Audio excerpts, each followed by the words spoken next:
Hi, my name's Dee and welcome to Sunchild Tarot. Now, hopefully you already know what you've come here for and you will have seen my Eclipse Effect introductory video.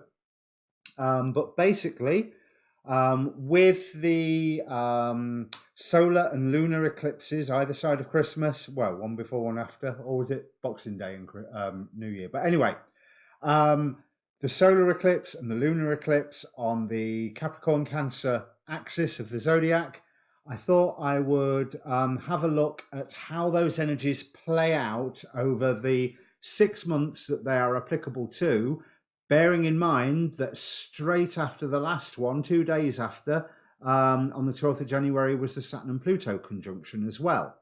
So I've laid a spread already. You should probably see my shuffle video. No, probably there at the moment as I'm talking.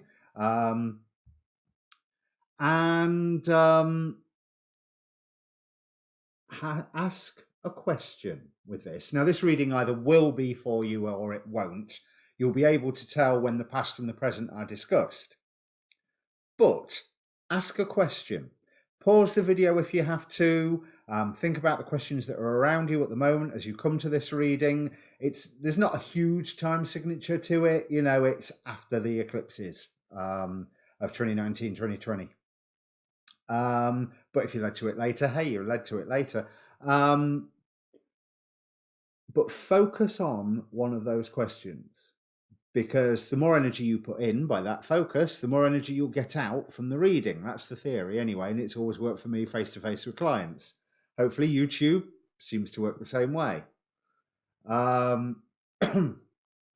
But yeah, focus on what you feel is a question that's around you at the moment, especially something new, something that has come up since the eclipses, since the Saturn and Pluto conjunction. But bear in mind that Saturn and Pluto thing has been going on for a year already. It's just peaked on the 12th of January. So let me bring up the cards. Any other details about the reading will be in the description below, plus a link to see your moon and rising signs if you don't know your birth chart already, because it's probably worth watching sun, moon and rising, which if you watch tarot on YouTube, you already know that anyway. Okay, let me swap cameras.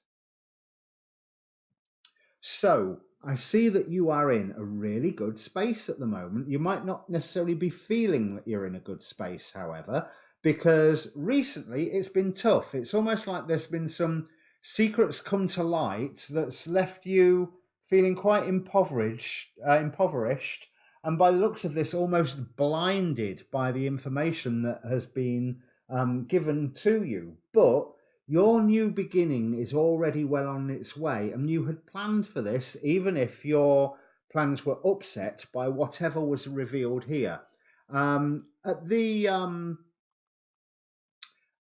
At the point that is the present, we have the Sun card clarified by the Fool. So a really, really, really good new beginning, because you know that the Sun is the best card in the deck. And this Fool card is really happy, even though what he's about to embark on could be quite the ride of his life. But I want to go back to the past. I want to go back to a point where you had a dream, and by acting on this dream, you scored quite a victory. So you wanted to take it further.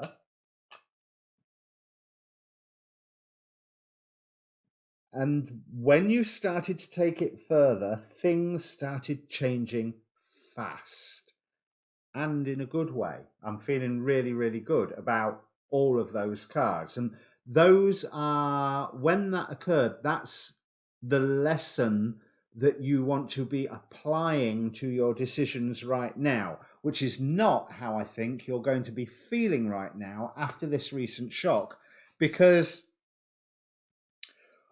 how you feel right now seems to be Five of Wands, conflicts, and Five of Pentacles, poverty. There's a poor guy sat under a mushroom, sheltering from the rain, feeling soaking wet, cold, miserable, and no doubt quite damp.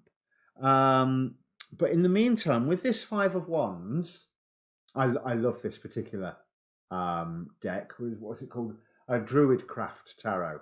the black rooster at the front here. It's a symbol of wisdom, and it's a symbol of power on your side.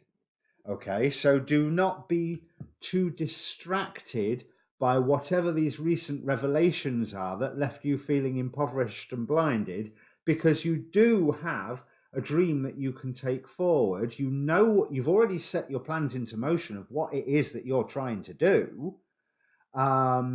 And those plans were smiled upon as well. Everything was going well. And then it looks like there was this shock from left field. And I rather think that that particular shock was nothing to do with your plans. Your plans haven't really been affected by whatever this revelation was. It's more a case of you have been affected by whatever this revelation was. But this is a matter that very soon you are going to be able to put to rest with the Ten of Swords. Leading on to the World card. Things are going to be working in your favour. This is a lovely positive reading. Considering all the doom and gloom we hear about eclipses and Saturn and Pluto and everything, this is lovely. It looks like you've put to rest already stuff that needed putting to rest. Sorry, I'm really dry. Now, there are people who are supporting this new beginning of yours, but there's also people that think you're an idiot. And they're worried about how you are going to fund it, how you are going to survive during all of this. And I think there is a point that you're worried.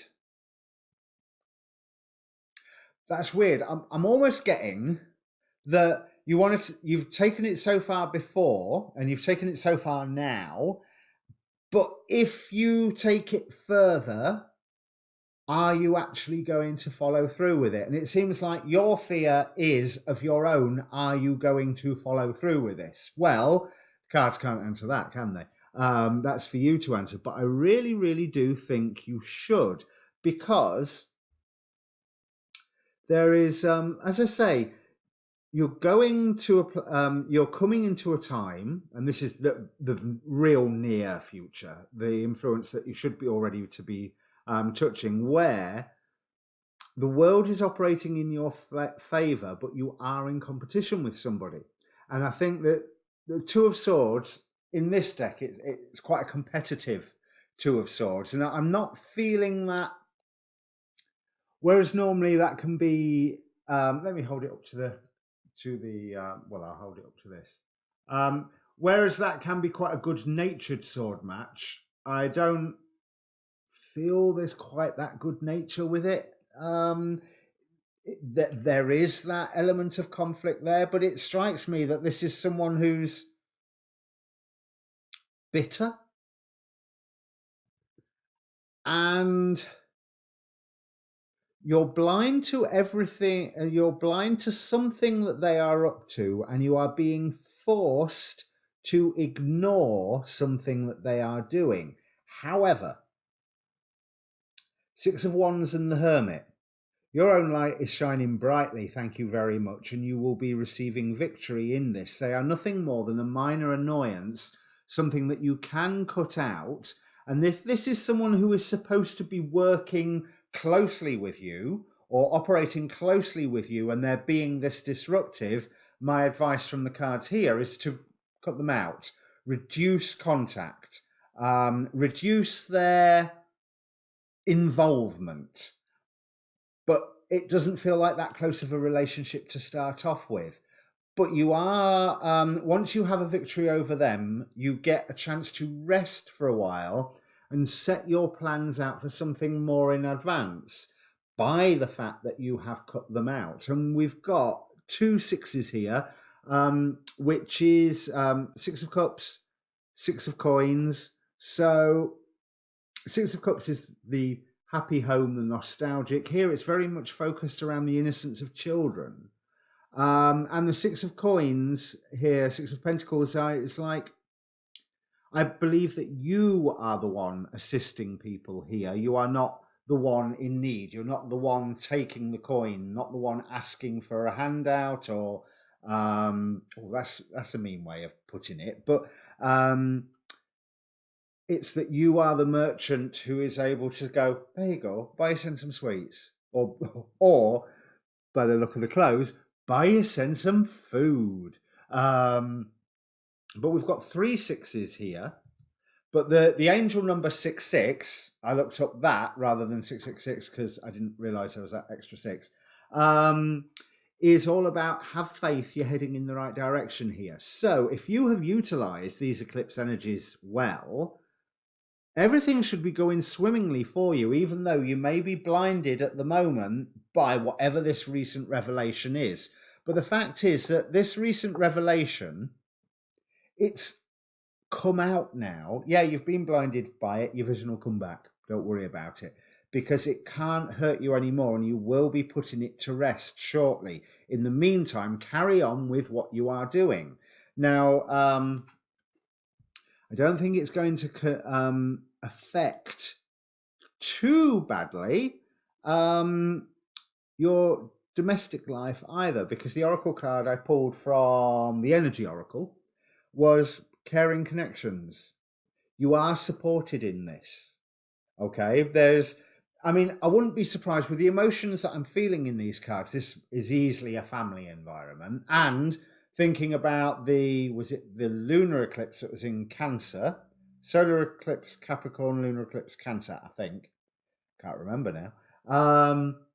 But Cancer is all about family and the home. So there is family politics here. There is family emotion here. But it is affecting what you are doing in life, the direction that you are going forward. Now, this direction could be a new job, a new business, a new project. It could be a new way of being, a new way of approaching the world, a new way of you deciding to go for, this is what I want. You've had dreams before where it's gone well and you were able to achieve what you wanted and you were able to gain power in whatever that situation is. You can do that again. Do not listen to the naysayer who is trying to poke holes in you, who thinks you're a fool. They are bitter and maybe jealous because they're not worried that you'll fail. They're worried that you'll succeed. Not because they've necessarily got any ill feeling towards you whatsoever, but because of what you succeeding in what you're doing represents to them and how they are failing in doing that, if that makes sense. So even though it feels really personal, it's not. It's just psychology at work. It's not aimed at you. It's aimed at whoever would be doing the thing that you're doing. So the future. 6 of Swords, moving on to new territory, moving on with a really, this isn't someone moving on in sorrow. This is someone moving on in like, right, let's get there. Let's get to this place where we're going. With the 9 of Wands, which people can say is the Wounded Warrior card, but no, you are leaving little bits of yourself where they need to be. You are leaving totems of yourself where they need to be. You are acting as a scarecrow, acting as a guard, which is somehow... This is from being careful, maybe from whatever this situation is. Let's grab a couple more cards. If I can get this deck without tipping over all my other decks. Yep, right. Because that's a really, really interesting message, because you're moving on to pastures new, but you're guarding the pastures that you leave behind. And we've got the 8 of Coins. Yeah, so there's the work that you've put into all this. And that's the work that you're doing right now. Okay, and Justice. Yeah, whatever it is that you are being called to protect as your attention moves on, will be fine. Don't you worry about that. You don't have to, as long as you take the, and the Hierophant. Yeah, as long as you make sure all the paperwork's sorted and all the rules are adhered to, have faith, as the 6-6 and that Hierophant say, you're on the right path. Okay, so that's it for this one. If it means anything to you, make a comment down below because it would be great to hear. Plus, click subscribe while you're there if you haven't already, and thank you to all those who have. Keep your eye out for all your lunar readings, full moon, new moon, waxing and waning. Your monthlies when they come out. And the next one of these that I will turn the camera off for a moment and then I'll go and record number 2 all the way through number 6. This looks really, really good. Crack on, Capricorn. Do not let whatever it was take the wind out your sails. Cheers.